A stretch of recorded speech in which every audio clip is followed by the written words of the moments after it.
Bienvenidos y bienvenidas, querida comunidad educativa de la Escuela de Educación Superior Pedagógica Pública Emilia Barcia Bonifati.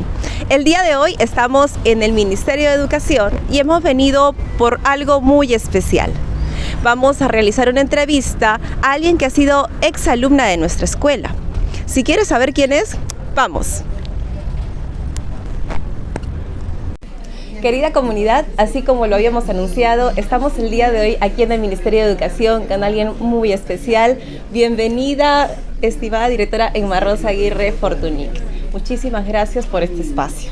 Hola, ¿cómo estás, Cristina? Además te vi ayer en el Congreso y me dio mucho gusto que te acercaras y me dio mucho gusto ver a las chicas del SPEI capacitándose en vez de ir a la playa o ir a descansar. Claro que sí, es que es lo que nos identifica realmente, siempre estar preparadas, ¿no? Bueno, el día de hoy vamos a realizar una entrevista un poco para poder conocerla también a Emma Rosa y saber un poquito más en base a estas preguntas. Vamos a empezar entonces. Cuéntanos algunos de los mejores recuerdos que tienes del IPNEI. A ver, los mejores recuerdos. Bueno, cuando me eligieron presidenta del Consejo Estudiantil, no sabía lo que se nos iba a venir y bueno, éramos jóvenes, sensibles, solidarias y organicé la primera marcha de las estudiantes hasta San Marcos para solidarizarnos con los profesores. Y lo gracioso, y aquí viene lo gracioso, es que estábamos marchando y los de San Marcos nos reciben con petardos de felicitación y todas corrimos despavoridas pensando que era la policía. Pero ¿qué fue lo más bonito de eso? Que nos dijeron que fuimos desde ahí en adelante, cuando me he encontrado con compañeras, incluso con Sofía Hernández, que Dios la tenga en su gloria. Ay, me he emocionado. Con María Teresa Medeiros. Y todas ellas le llamaban la gloriosa promoción. ¿Por qué? Porque marcamos una diferencia en varios aspectos. Este es el que más recuerdo porque me lo recuerdan además. Hace poquito alguien dijo, ¿quieren que les cuente una anécdota de Emma? Y salió ese tema, ¿no? En esa época se veía feo, bueno, me quisieron, no querían que yo sustentara, una serie de cosas. Pero al final ha quedado como recuerdo de un grupo de jóvenes comprometidas con el país. El segundo recuerdo bonito que tengo son las clases de la querida profesora Dora Mejía. No sé si la conocieron. Dorita Mejía formó una generación de profesoras sensibles, comprometidas con esta visión de país que hoy es tan necesaria para no fragmentarnos. Ella nos animaba a ver la realidad, a conocer la cultura, a acercarnos a los pueblos jóvenes y con ella hicimos prácticas en lugares muy, muy distantes y tenía mucho entusiasmo y ella me llevó a conocer Puno, su tierra natal, y participé de las fiestas de la Candelaria. Otra cosa que no puedo olvidar es a Sofía Hernández y sus clases de psicomotricidad. Ay, era un placer trabajar las clases de psicomotricidad porque Sofía se ponía su malla negra y todas expresábamos con el cuerpo toda nuestra creatividad. Y eso me gustó muchísimo. ¿Quién no olvidar las clases de Carmen Coloma y la estimulación temprana, el desarrollo infantil? Yo, joven, ¿no? Chiquilla, no tenía experiencia de otros estudios anteriores. ¿Qué iba a saber yo que estábamos siendo las pioneras del DIT, Desarrollo Infantil Temprano, que no se llamaba así, pero conocíamos las etapas del desarrollo? Y nos comprábamos las enciclopedias de Piaget, Erickson, Balón, que en esa época no se leía mucho en el instituto. Yo lo conseguí en la colección pedagógica que la compré en la Universidad de San Marcos. Después Volvi, ¿no? Otra cosa que recuerdo con mucho agrado del IPNEI, ay, me emociono, ¿eh? Es el jardín. El jardín, porque me acuerdo que nos sentábamos en el jardín a tomar nuestra lonchera, a cotorrear, a conversar, ¿no? A planear qué podíamos hacer. Y hay algo que yo recuerdo con mucho agrado, que lo decía Sofía.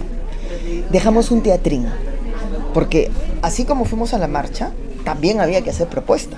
O sea, ya practicábamos la protesta con propuesta. ¿Y qué le dejamos al IPNEI? Un hermoso teatrín, porque el instituto no tenía teatrín.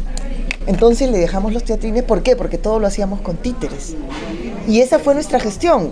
Recolectar dinero, vendíamos sándwiches, preparábamos los sándwiches, hasta conseguir el dinero para el teatrín. Otra cosa con agrado que recuerdo del ISPEI, eran los juegos florales, cuando recibíamos éramos madrinas de las que ingresaban. Las ahijadas, y eran los juegos, el bautizo de los juegos florales. O sea, toda esa actividad recreativa tan linda. Y no voy a dejar de recordar a Raúl Lerner, un distinguido psicólogo, hermano del psicólogo conocido hoy, creo que es Javier Lerner. ¿Javier? Bueno. Y él le decían Chizo. Chizo Lerner nos formó con ideas muy claras. Nos dijo, ¿quién ha dicho que los niños no deben llorar? ¿Quién ha dicho que hay que reprimir la tristeza de los niños? ¿Quién ha dicho que hay que querer a todos los niños? Ustedes es normal que van a veces preferir a un niño que a otro porque conecta con su psicología, y lo que tienen que hacer es manejarlo. O sea, mientras otras personas te decían, tienes que querer a todos los niños, Chizo nos hablaba como seres humanos y nos hablaba de esa conexión que ahora llamamos la interacción de calidad, el vínculo de apego, pero también reconociendo que tú eres un ser humano y que tienes cosas positivas y cosas que tienes que manejar. A mí me encantó. Otra persona que recuerdo maravillosa del ISPEI es a Fernando Gómez. Fernando Gómez, un terapeuta excelente que terminó después siendo mi apoyo personal, con su mirada de los niños. Y decía, ¿quién no en algún momento no ha querido colgar a un niño? O sea, te hacía sentir humana. ¿Por qué? Porque teníamos ese discurso que tenemos que amar a todos los niños, querer a todos los niños. Y no, pues habían momentos en que tú tenías ansiedad, estabas cansada, las tenía Sáenz. A mí me decía, tienes que trabajar tu voz porque tienes bonita voz, pero te sale con tensión. Y nos enseñaba los ejercicios para no tener los nódulos en la laringe. Y cuando los tuve me acordaba de la astenia. ¿Qué otro recuerdo bonito? Matilde Indacochea. Matilde Indacochea, y recuerdo que un día estábamos en la clase y es que éramos traviesas. ¿O quieren que les diga lo formal? No, de todo. Todo el conocimiento fue manejado con muchas emociones, ¿no? Recuerdo que Matilde pues tenía su estilo muy pausado y nos enseñaba cosas de erudición, pero de una manera sencilla. Y un día, en la hora del refrigerio, queríamos, a mí me encantaba imitar, porque era media actriz, ¿no? Y por eso me gustó el ISPEI, porque podía desarrollar mis dotes de dramaturgia. Y me subo en el escritorio y empiezo a hablar, señoritas, y en eso entra Matilde Indacochea y me dice, siga, le falta levantar esta mano un poquito más arriba. Pero lo que más recuerdo de toda esta experiencia es el amor con el que amor con un poquito de, en mi caso era Enma, controla lo que dices, Enma, fíjate, pero éramos muy creativas. Yo recuerdo el profesor Maita, me están viniendo un montón de nombres, no imaginé, el profesor Guerrero Maita, la profesora Guillermina Pisano y la tecnología. Es decir, tuvimos una formación, ¿cómo se llamaba el profesor que era amigo de Guillermina? Y el profesor de música, Coronel. Tocar la flauta. Chicas, no sé si ahora enseñan, pero tocar la flauta te daba mucha paz y te enseñaba a conectarte con la música. Y ¿saben qué era lo bonito? Que teníamos abajo el jardín de aplicación. Entonces, cuando uno quería embeberse de la inspiración de tu vocación, bajabas al primer piso y te ponías a observar a los niños, ¿no? Era muy bonito. Ay, me he emocionado. Y nosotras estuvimos en el tercer piso, y a mí me tocó el segundo piso. ¿Segundo? Segundo o tercero nos tocó. El tercero en cemento. En cemento, así íbamos a las clases. Pero, esto no lo puedo dejar de contar, porque se lo conté a Lili Caballero de Cueto, que también Dios la tenga en su gloria, como a muchos de los que he mencionado. Yo iba a la biblioteca, y me iba a la biblioteca y veía, no sé si estará todavía la foto de Santiago, del doctor Cueto Fernandini. Ya no está la foto. Era una foto inmensa. Y yo lo miraba, entonces leía, hacía mis tareas. ¡Ay, qué guapo!, decía yo. Y lo miraba y seguía. Pero después decía, ese señor debe ser antiguo por la corbata. Era una corbata delgadita. Descubrí que era el esposo de Lili Cueto. Y cuando entrevisto a Lili Cueto, la última entrevista previa a su muerte la hice yo, con 2 alumnas de la Ruiz de Montoya. Y le cuento la anécdota. Ay, bandida, pero es que si mi esposo era muy guapo. Sí, le digo, guapo como tus hijos. Y se la conté a uno. Esa parte ya la cortas. Porque su hijo es un personaje famoso. Entonces, que se parece mucho al papá. Pero miren, esos son los recuerdos bonitos del IPE. El reciclaje, porque en esa época éramos cachivacheras, ahora se llama recicladoras, pero me encantó la creatividad con la que armábamos los materiales. Fue una bonita experiencia, o sea, una bonita donde hubo mucha discrepancia. Tuve mis tensiones, pero mejor de esas no hablo al final, cuando terminé la carrera. Pero lo que sí recuerdo es que cuando sustenté la tesis, el informe de tesis, yo lo quería hacer en público, porque quería testigos, y no nos permitieron. No me permitieron a mí. Entonces terminé la sustentación cantando una canción. Y todas dijeron, mis amigas que estaban detrás de la puerta, dijeron, ¿y ahora, Inma, qué cosa he hecho? Y era que me preguntaron, ¿cómo usted puede demostrar que ha sido creativa en el área de desarrollo socioemocional? Le dije, con canciones, y les canté todas las canciones que yo había creado para relacionarlas con el área de desarrollo socioemocional. Qué bellos recuerdos que nos ha traído realmente, y me imagino, ¿no? Porque hace que uno construya realmente toda una historia. Claro, y te das cuenta, te estoy hablando con mucha naturalidad, no me he puesto a pensar en las asignaturas y cuánto peso académico tenían y todo. No, tú recuerdas lo emotivo, lo que te deja como emoción y que lo has llevado en tu corazón y que ha animado tu voluntad. Lo que sí recuerdo con mucha gratitud es la preocupación que había por las estudiantes. Acaba de fallecer una amiga nuestra, Ana Luisa Pastor, que fue una de las primeras chicas que, salió embarazada en la promoción, y todas la apoyamos, y había mucha preocupación por hacer seguimiento a las estudiantes. Y un detalle muy importante, en el Instituto Pedagógico nos juntábamos todas las clases sociales. No había una de aquí. Teníamos a la hija del embajador, Mariana Calle, a mi amiga María Elena Zapata, que era dirigente de la COABES de Villa El Salvador, que recién se organizaba, y nuestra amiga Lucila Torres, que venía con su uniforme. Eran las primeras promociones de mujeres paracaidistas, y ella venía y nos enseñaba a dar el salto de paracaidistas. Eso me encantó del ISPEI. O sea, éramos diversas. En mi promoción, Mónica Morales Bermúdez, que era sobrina del presidente, que iba con guardaespaldas y todo, pero todas éramos súper. Y a mí me encantó, porque yo siempre, algo que quiero recordar de mí, y que ahora creo que también me sirve, mi capacidad de unir, de congregar. O sea, yo podía dialogar y comer un día en Villa El Salvador y otro día en Miraflores, en la casona de los Calle. Creo que fue una experiencia maravillosa.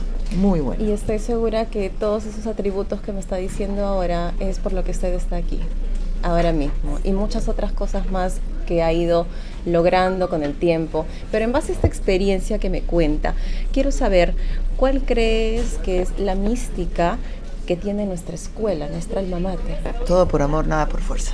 Excelente. Lo que pasa es que, oye, me he emocionado. Me estás haciendo hablar cosas a la vena. Nosotros nos formamos para pensar en los niños. Y yo en particular nunca quise trabajar en el sector privado. Siempre quise trabajar con los niños más pobres del país, porque siempre pensé que lo mejor para los niños más vulnerables, hoy se llama vulnerables, en esa época le llamábamos pobres, pero bueno, para los niños más necesitados tenía que ir lo mejor.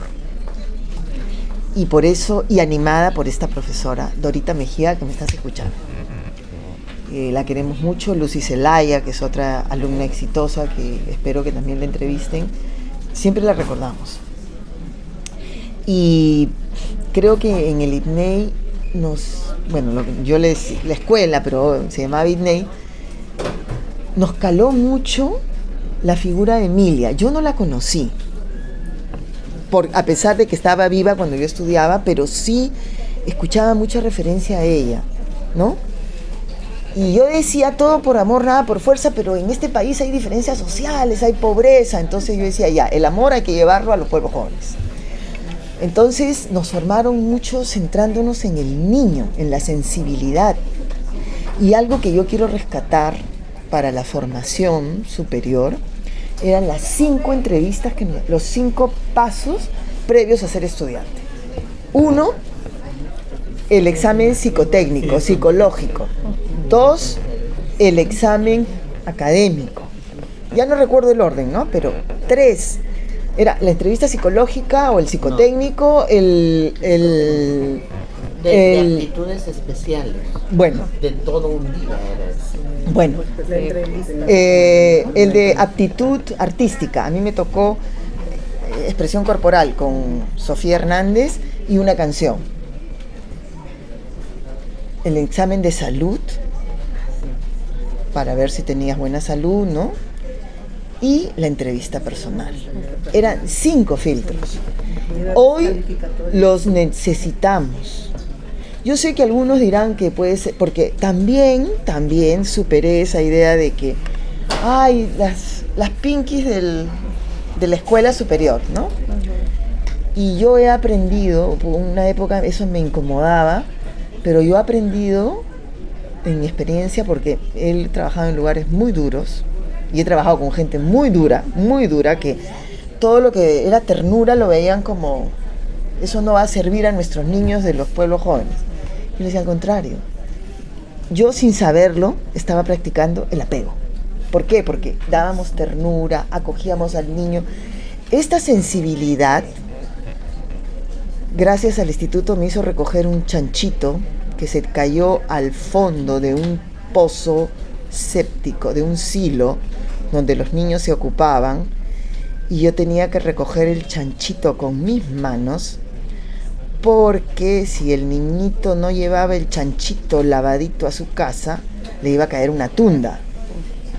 Y como ustedes comprenderán, no sé si alguna vez han recogido un chanchito del fondo de un silo, y ya saben para qué es un silo. Pero tu amor por el niño hizo que, y en esa época no teníamos la mascarilla en el bolsillo, entonces recoger el chanchito, asear al chanchito y que al niño le pegara.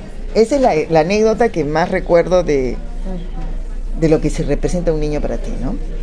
Que hoy muchas veces las profesoras dicen, no, yo soy pedagoga, y parte de nuestra educación era enseñarles a ir al baño, a limpiar el vómito, y lo que sí extraño, los besos con moco.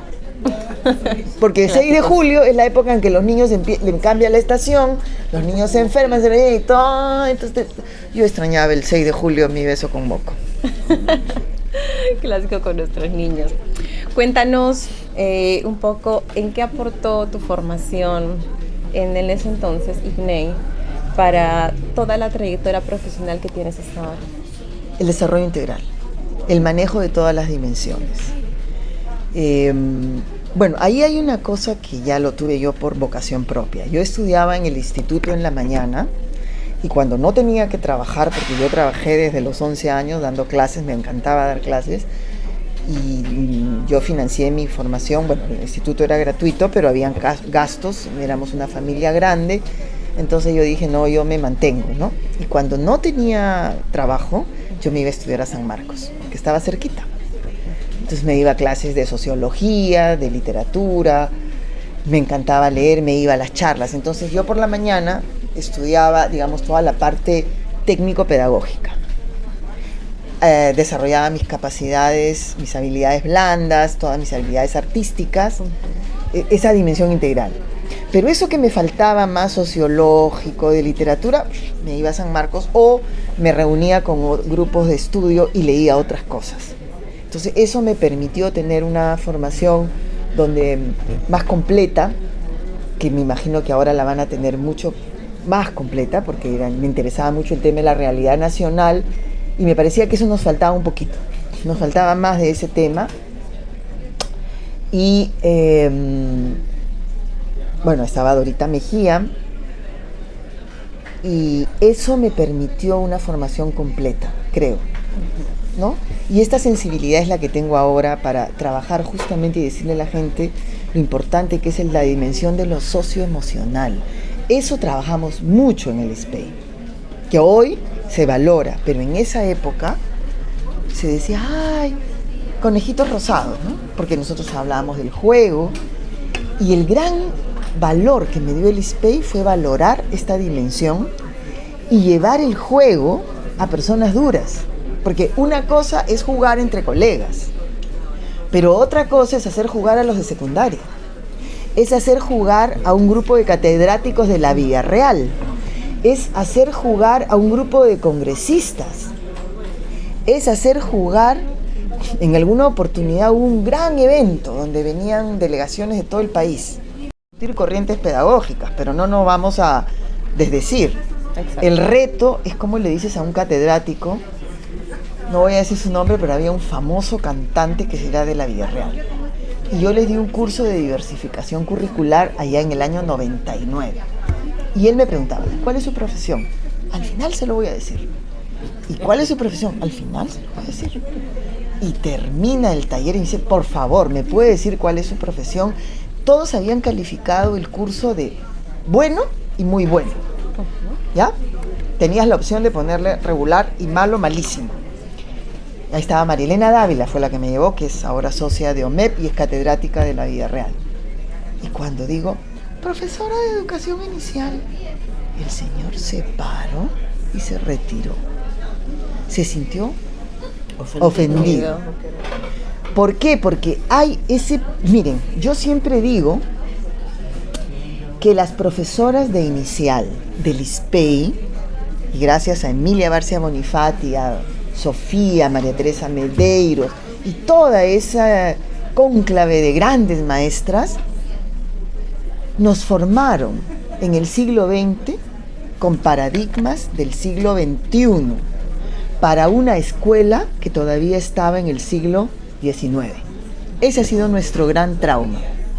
Vuelvo a repetir, formadas con paradigmas del siglo XXI, la diversidad, el juego, las habilidades blandas, que hoy se valoran, en pleno siglo XX, para una escuela y unos catedráticos y unos maestros que estaban en la Ilustración, o sea, estaban en la Revolución Francesa, estaban en Robespierre, estaban en Rousseau, en el siglo XIX.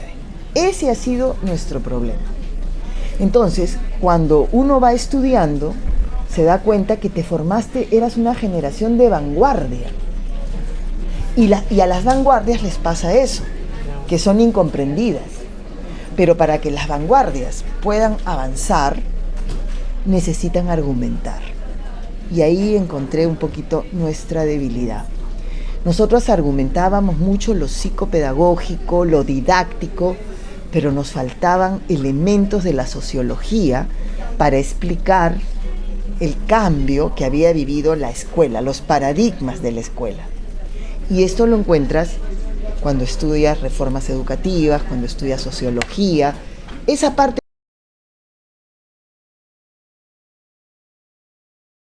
de poder hablar con otras carreras, con otras profesiones, ¿no? Y a mí me tocó trabajar desde muy joven, desde los 20 años, con sociólogas, psicólogas, antropólogas, con bastantes gente de ciencias sociales, y eso me obligó a leer otras cosas, ¿no? Tomando en cuenta cada uno de esos detalles que me vas mencionando, entonces, ¿cuál crees que debería ser ese perfil de las estudiantes de educación inicial como futuras docentes, ¿no? A ver, tiene que ser un perfil de maestras solventes teóricamente, pero con conocimientos validados en la práctica, como primer referente. Y yo creo que la maestra de inicial tendría que ser una persona que pase primero por los 5 filtros. Una profesional a calda cabal. O sea, no solo una persona que le gusta jugar, le gustan los niños, no. Una persona que tenga claro qué brechas tiene que enfrentar en el país. Y para hablar de brechas, tiene que conocer de desnutrición, de falta de acceso a la educación, de poblaciones vulnerables, de problemas de trata, de lo que se nos va a venir, problemas de pedófilos, ¿no? Pedofilia, problemas de maltrato. Es decir, una persona que conozca la realidad y por regiones, que sepa qué pasa en Huancavelica, qué pasa en Tumbes, qué pasa en Loreto, que tenga además una visión de paradigma de siglo XXI, no de siglo XX. Y el paradigma del siglo XXI es que maneje y comprenda la diversidad, al mismo tiempo que tenga una imagen de lo global, de los nuevos paradigmas educativos. Tiene que ser una persona que se exprese adecuadamente, tanto por escrito como oralmente, que tenga capacidad argumentativa, que solo use anécdotas para ilustrar una estadística, pero no que cuente todas, que no argumente anécdotas, que argumente con paradigmas de solvencia teórica validados con investigaciones peruanas y desde la práctica. Que sepa escribir, o sea, que pueda escribir, que pueda narrar 5 líneas, ¿no? Sin copiar un texto, que pueda parafrasear, que pueda hacer síntesis, que sepa citar autores, que no copie citas para adornar su exposición. Esto es muy propio a veces, es decir, presento mi práctica y después la adorno y pongo una cita de Erickson, una cita de Freud o una cita de Froebel, ¿no? O de Emilia Barcia Bonifati, pero tú notas que no hay conexión. Creo que tiene que ser una maestra líder, sensible, saludable. Es decir, saludable quiere decir no que sea 60, 90, 60, sino que sepa comer, o sea, que se alimente saludablemente, que no tenga vicios, que acuda a terapia, que haga algún tipo de terapia, sea de artes expresivas, o sea, que acompañe su formación como lo hacen los psicólogos, o sea, con una persona que la acompañe en el desarrollo emocional, y eso debería estar en la formación. Que le guste, que invente juegos, que sea creativa, que invente canciones, que sepa recoger historias y que las pueda contextualizar. Creo que estoy pidiendo mucho. Bueno, no, pero yo creo que este perfil debería reunirse en un equipo directivo de un jardín. O sea, una que sea la creativa, la otra la que tenga los... Porque todo es en equipo. Pero... Y otra cosa, que se eleve el puntaje académico en las facultades de educación. Que educación en las universidades que educación inicial no sea el puntaje más bajo para ingresar. Que estudien estudios generales, letras, como en cualquier universidad y que luego pasen a facultad. Y que desde el comienzo conecten la práctica con la teoría. Que entren a la práctica y que busquen qué teoría explica su práctica. Como verán, mi perfil se parece un poco más al de Finlandia. Pero no estoy lejos. Yo creo que estoy con la alma mater, estoy con la escuela más importante del país y creo que la podemos hacer. Porque el problema es que el Ministerio de Educación no puede cambiar lo que no ha entrado desde la raíz. Y aquí está Gloria, que seguramente lo va a comentar. El problema está en la formación de pregrado. Y más atrás, está en la selección. Y por eso, no la de fútbol, sino la de selección de maestras. Miren,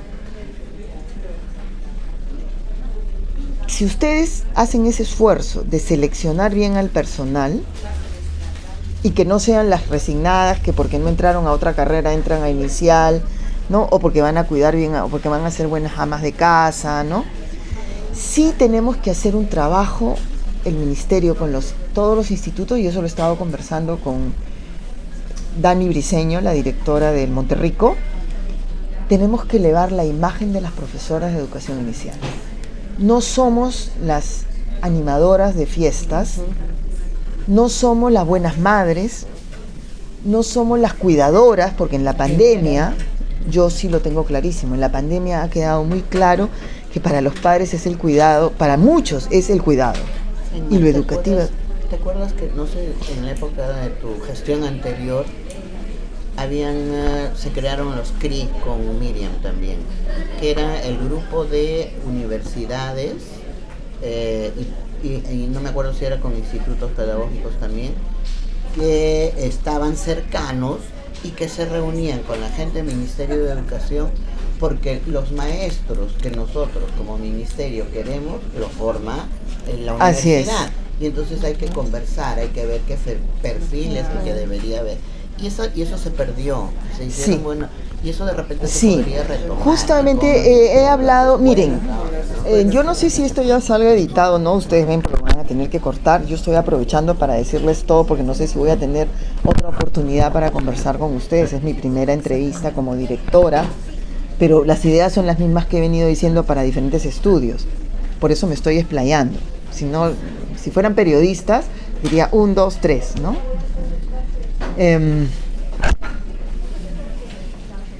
Permítame darle pase con esta pregunta. Déjame terminar una idea, porque si no se me va a ir.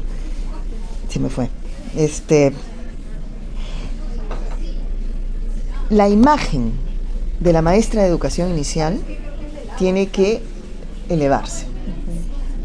O sea, no podemos hablar de empoderar, de revalorar el nivel de educación inicial si no cambiamos la imagen del educador inicial.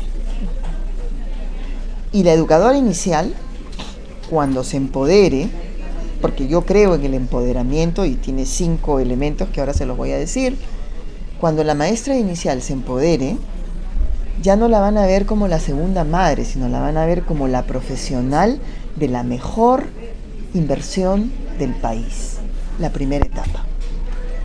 ¿Para qué? Para que tenga autoridad pedagógica.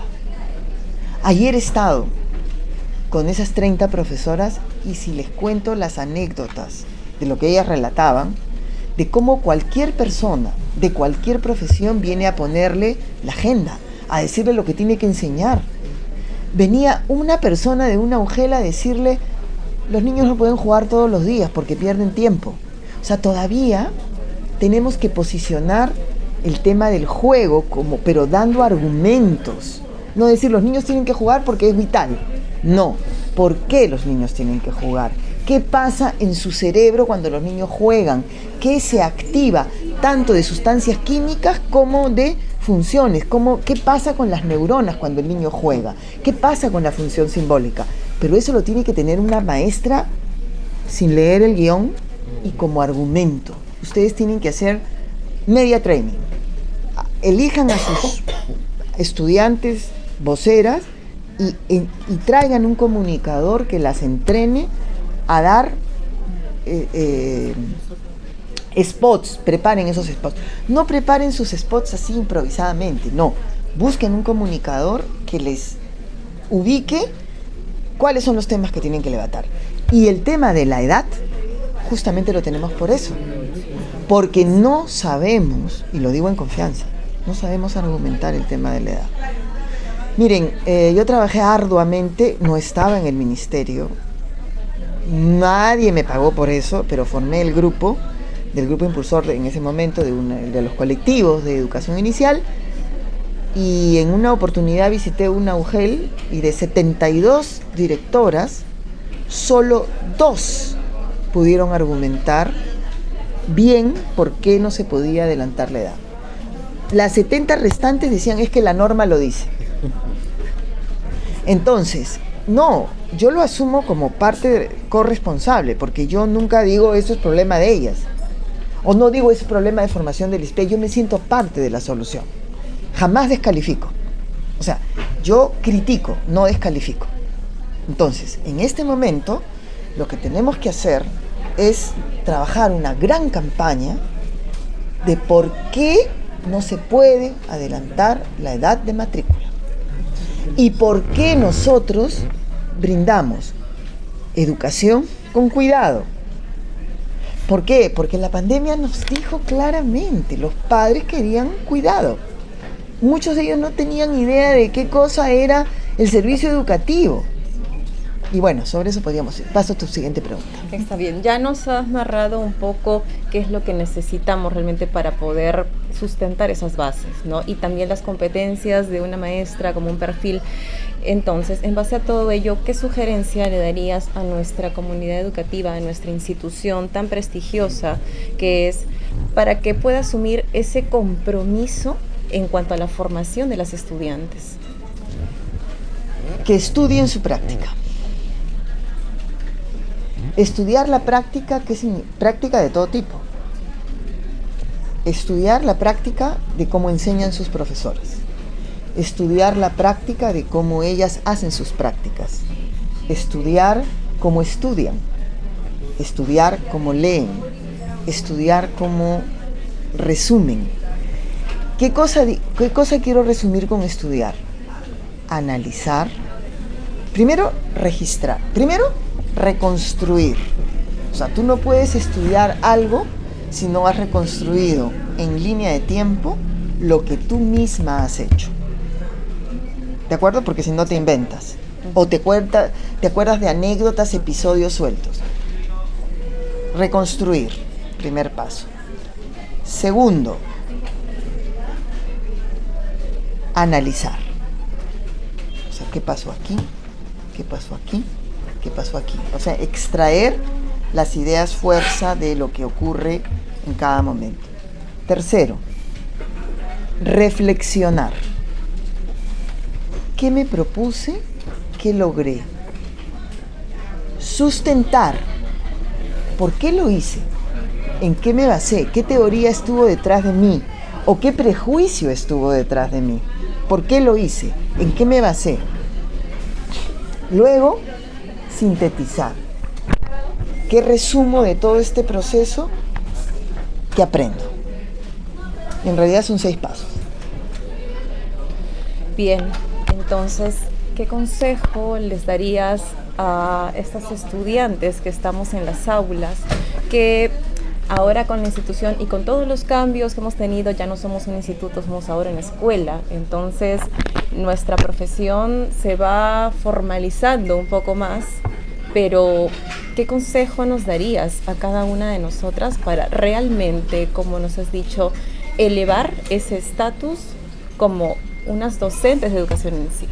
A ver, primero que tengan una visión, su visión personal. Y la visión personal es qué es lo que me anima a hacer, por qué he elegido esta profesión, por qué soy maestra, para qué soy maestra. Y que la dibujen. Y la dibujen y la tengan al costado de su cama, en su velador, en su escritorio, en su carpeta, en la computadora, que le tomen una foto y que diariamente se levanten preguntándose ¿para qué estoy acá? ¿Cuál es el sentido de estar acá? Tu visión. Segundo, o sea, ¿qué realidad quiero? O sea, ¿cómo sueño? Es lo que a mí me ha acompañado todos estos años. Después te digo cuál es la mía. ¿Cuál es esa imagen de futuro que tú quieres? Donde tú estás ahí en esa imagen, o sea, ¿qué has logrado? Segundo, tu misión. Es decir, ¿qué vas a hacer con la sociedad? ¿Vas a convencerlos de la importancia de la educación inicial a las colegas o vas a convencer de educación inicial al presidente de la República, a los congresistas, a cada persona que te encuentres en el camino, a la señora que vende frutas, y te vas a convertir o no en una comunicadora, en una animadora pública, en una persona que sensibiliza? Tercero, que te conozcas a ti mismo. Si tú no te conoces, si tú no reflexionas para ti misma, y ahí tienes que ser sincera, ¿no? Estoy aquí porque quiero agradar a mis padres. Estoy aquí porque es la carrera más sencilla. ¿Qué es lo que me está faltando para que este niño no me gustó? ¿Por qué no me gustó? Y escribir todos los días qué lograste. Darte 10 minutos para pensar qué hice hoy, reconstruir tu día, la ruta que te he dicho, reconstruir tu día, escribir y pensar qué sentí. Estoy pensando en el chanchito que recogí del silo. En el momento, después dije, ¡ay, qué asco! Pero en ese momento pensé en el niño y eso me hizo superar. ¿De acuerdo? O sea, ¿qué sentí? ¿Qué me provoca rechazo? ¿Qué me provoca acercamiento? ¿Por qué esta profesora me gusta? ¿Por qué esta no? ¿Por qué con esta persona me puedo acercar más, con esta no? Y ese conocerte, después lo puedes poner en fortalezas, debilidades, pero la primera es conectarte contigo mismo. O sea, si tú no sientes lo que estás sintiendo, así como yo sentí que me estaba quebrando, porque estoy conectada. Y cuando estoy hablando te estoy diciendo, ay, Emma, ¿quieres hacer impactarlas o quieres llegar a su corazón? Estoy queriendo ser auténtica. O sea, creo que lo más auténtico es tratar de ser auténtica, porque no siempre somos auténticos. O sea, hay siempre prejuicios, qué puedo decir, qué no puedo decir, pero les estoy hablando con mi corazón. ¿Ya? No les estoy hablando como directora, estoy hablando lo que Emma Aguirre lo podría decir en cualquier sitio. ¿Qué más les recomendaría? Que se planteen metas. Y metas para su salud personal, para su desarrollo profesional, en qué me quiero ir especializando, qué tema me gusta, cómo lo profundizo. Y también en su dimensión social, familiar. O sea, tú puedes estudiar mucho, pero no puedes desconectarte de la familia y tener algún tipo de trabajo voluntario. No todo puede ser pagado. Cuando tú aprendes a hacer trabajo voluntario, te das cuenta que no todo se hace por dinero. Y eso te va a hacer comprometerte en grandes causas.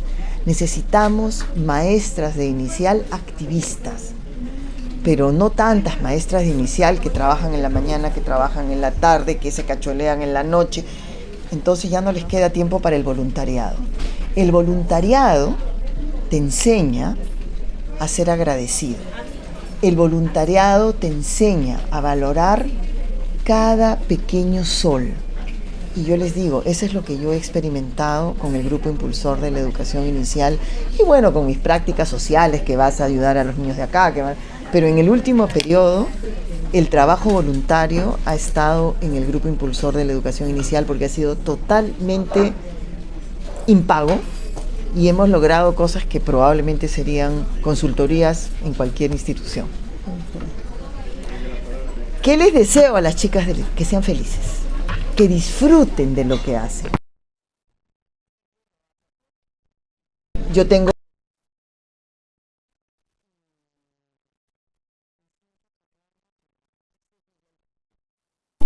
pero estoy haciendo mis ejercicios. Excelente. Para llegar saludable, para contagiarles, como nuestra querida Maribel Cormack, que se puede llegar a los 90 con lucidez, con amor, con ternura. O sea, todo eso es importante, pero pensando y argumentando y dando el ejemplo. Pero dar el ejemplo no es hago esto para que el otro me vea, ¿no? Sino el ejemplo te sale natural, o sea, no tienes que posar. Ahora que hay muchas redes, que no se metan tanto en redes sociales, o sea, que no vivan pendientes del TikTok, que sí hagan buenos TikToks, pero con mensaje.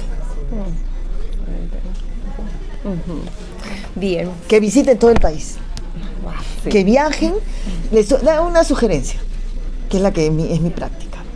Cuando viajen de turismo, se van con su celular. Y si encuentran alguna experiencia interesante, aprovechen y hacen su entrevista. Me acuerdo una, ¿ya? Me voy al bosque de Puémape, en Chiclayo, que es el primer bosque privado de conservación, ¿no? Donde está el oso de anteojos, y encuentro un guía maravilloso que me habla de del ecosistema, la biodiversidad, la conservación. Y le digo, me has fascinado. ¿Podrías darme un mensaje para las profesoras de inicial? Yo estaba de vacaciones, pero cuando tú eres maestra, y no era un profesor de inicial, y les mando un saludo. ¿Qué cosa hice? Guardé mi saludo, y en la primera capacitación que tuve les dije, les presento al guía fulanito de tal, del bosque, después les manda un saludo a las profesoras de inicial.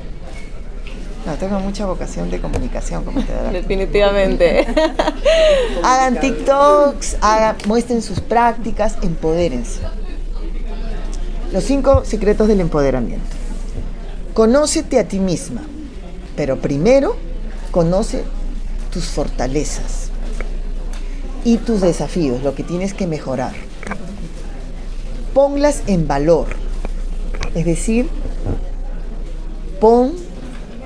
realiza actividades que muestren el valor de tus fortalezas y súbela a espacios, a redes, intercambia, arma grupos de trabajo. 3. Estudia, procesa información. No digas cosas que no conoces. No hables por quedar bien. Solo di lo que conoces y cita las fuentes. No te apropies del conocimiento prestado, no repitas lo que otro ha dicho. Estúdialo y susténtalo con evidencias y con tu práctica, con algunos ejemplos de tu práctica, cuando tengas suficientes ejemplos como para que digas esto sí vale. No te bases en una anécdota nada más. Toma decisiones informadas. No decidas sin sustento, sin evidencias. Infórmate. Que no te digan, como me dijeron ayer una psicóloga que expuso en el Congreso, me decía, sí, ya se aprobó la ley del cambio de la edad. Perdón, lo que ha habido es un dictamen. Analiza. Ya, es dictamen. ¿Qué cosa es un dictamen, Emma? Entonces no digas que se aprobó una ley. Le expliqué, ¿no? Entonces, por favor, no lo vuelvas a repetir. Y planifica, gestiona y desarrolla en equipo. O sea, planifica, ponte metas, pero trabaja en equipo. El empoderamiento nunca es individual, es colectivo. Gracias por cada uno de esos pasos, porque realmente creo que es un camino para poder llegar a las competencias que deseamos, ¿no? No podemos vivir de ideales tampoco. Tenemos que hacer realidad todo lo que tenemos acá y aterrizarlo. O sea, no podemos vivir de idealismos que no tienen base, pero sí hay que tener ideales, y esos son valores contextualizados, ¿no? Exacto. Un valor importantísimo hoy en nuestro país es aceptar la diversidad, que a veces nos cuesta, no apropiar. Moral de productores, es lo que siempre he dicho en el grupo, o sea, producir. Lo que tú digas, lo has producido, no te lo has copiado. Por más brillante que sea la copia que vas a hacer, porque te vas a ganar el respeto y la confianza de las personas. Y lo más valioso, chicas, es que te vean como... Te pueden decir, habla un montón, te pueden decir todo, pero no te pueden decir, no es confiable. Te dicen, es confiable. Y gánate el respeto de la gente porque eres confiable. Excelente. Querida Emma, ¿recuerdas ahora algunas docentes exitosas que tenemos de nuestra escuela? Cuéntanos un poco. Por supuesto, aquí primero la tenemos a Gloria Valdeiglesias, que es muy reconocida entre las especialistas de UGEL, es muy querida. Bueno, no somos moneditas de oro para brillar para todos, ¿no? Siempre va a haber, igual me pasa a mí. Pero yo quisiera recordar a aquellas que perdimos, justamente por un problema de valoración de la profesión. Yo he sido particularmente seguidora de las buenas alumnas, porque seguro vas a escuchar muchos nombres, pero me apenó que se separaran del gremio. Voy a empezar. María Antonieta del Pino, doctora en educación, residiendo en España, trabajó como profesora de inicial, pero luego se hizo una maestría y yo estoy casi segura que fue porque sintió que la profesión no le daba el espacio de investigación que ella quería desarrollar. Ha hecho muy buenas investigaciones sobre adolescentes migrantes en España, es doctora, tiene valiosísimos aportes e hizo una investigación sobre jefas de hogar que ahora nos va a servir para cuando hablemos de cuidado diurno. Publicó un libro más o menos en 1990 y recuerdo que le reconocieron a ella su creatividad para la investigación y era por ser profesora de inicial.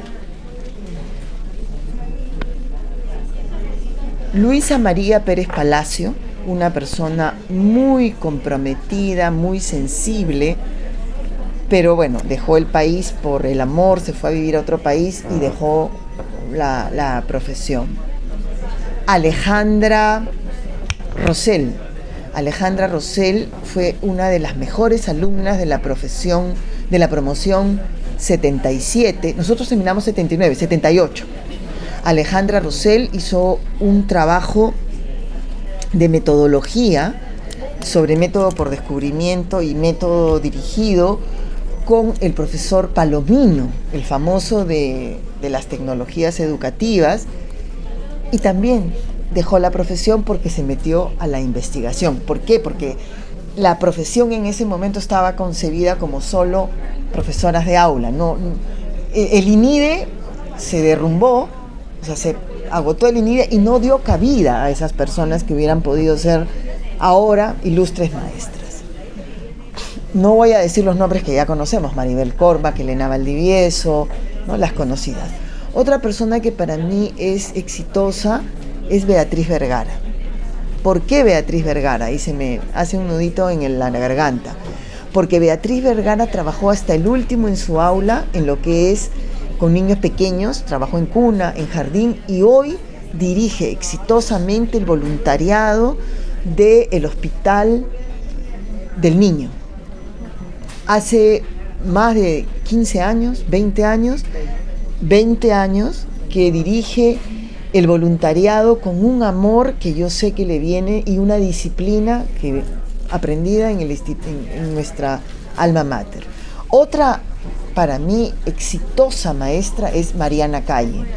Mariana Calle es una profesora con baja visión y que se ha especializado en niños con baja visión, amorosa, ha hecho su doctorado, dio una conferencia en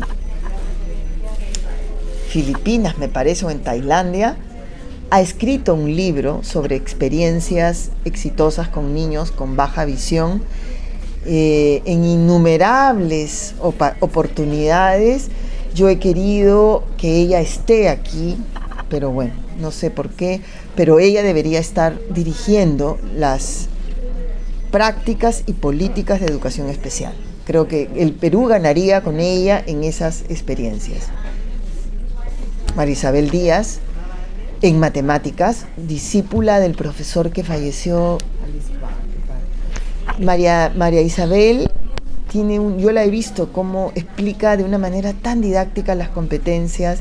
Yo creo que ella debería seguir desarrollando investigaciones de matemáticas al lado de Cucha Valenzuela, la directora del Colegio Trenner, que sacó toda la colección del banco del BCP sobre matemáticas, que hicieron una adaptación de un programa de matemáticas de Alemania con Cecilia Torreyosa, que era psicóloga, que ya falleció. Otra persona exitosa que se me viene así a la mente, Lucy Zelaya. Lucy Zelaya es una persona que está trabajando en el proyecto Sembrando Juntos y en los niños del Arco Iris en Cusco, Zoom y con el proyecto Reggio Emilia, y ella ha sabido adaptar esta metodología, esta filosofía en realidad, a la experiencia de niños vulnerables. Y es exalumna del ISPEI. Con ella trabajamos los argumentos para la edad, o sea, para que la edad no se rebaje, la de matrícula, y es investigadora, cuidadosa, ha sido profesora en el instituto, muy buena profesora, experta en detectar a las que copiaban con un programa que ella tenía y que me lo enseñó. No quiero dejar de decir a nuestra ministra de Educación, Miriam Ponce, que ha ido haciendo carrera en el camino. O sea, ella no ha llegado a ser ministra del aula, a ser ministra, ha sido directora de EBR, ha sido viceministra, pero sobre todo ha trabajado propuestas, ha investigado con el foro educativo. Mucha gente desconoce esa parte. La gente habla de su experiencia como directora de educación básica regular, pero yo la conozco como una de las personas que diseñó el proyecto de educación en áreas rurales, que trabajó en un proyecto exitoso en Ayacucho con la doctora Elena Valdivieso, Aprender en Comunidad, en las épocas donde recién se empezaba, digamos, habían capturado a Abimael Guzmán y recién se empezaba a respirar un poquito de tranquilidad en el país, y ella viajaba a las comunidades en Ayacucho. Esa parte no se le menciona en su currículum, y yo recuerdo esa parte de mí. Yo la conocí así como una profesora muy dinámica, muy joven, en un curso que llevé en la Universidad Católica. ¿Quién más?